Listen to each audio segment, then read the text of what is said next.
is the issues that we were dealing with, and I had not fully processed and dealt with some of these other holes in my soul from childhood. I was allowing or using the marriage relationship as a form of validation. So if it's not working out or something's wrong, what's wrong with me? Weighing all of my chips now on whether or not you love me or not. And that's not healthy. To the person listening in, they're like, wow, this is delicate. It's going to turn into a fight. I don't want to be in the room.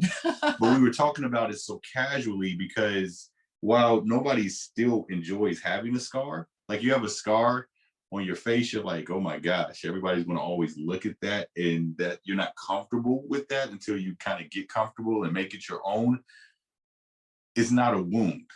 We've gone through a lot of conversations and understanding. Susan has honestly taught me how to talk through this stuff. She was really a coach in many ways because, you know, me, probably like other men, take the approach of, all right, we're addressing it, we're gonna fix it, let's move on.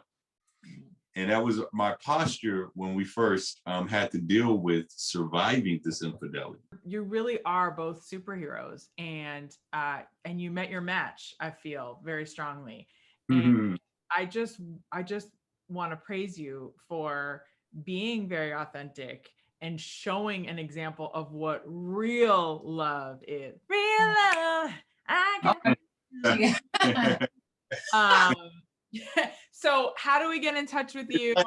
Physical Tourette's. I do. It's so bad. It just doesn't. And it's all 80s and 90s. So anybody under 35 is like, what's wrong with her? They can look it up. That's It's all okay. right. That's okay. I also want to encourage any guys that might be tuning in. I did write a book called Sexual Healing, A Man's Sexual Journey and the Lessons Learned Along the Way, which, by the way, Susan does the foreword for the book. I had asked her permission to write a book after we were having amazing sex. And she said no. She said, I don't want anybody to know my business. I'm personal. That's, you know, and he was saying, well, I just want to tell the story. This is so good. I got to tell someone. But I wasn't just telling about the sex. I was telling about the intimacy and the journey, because people think intimacy is sex, and it's so much different.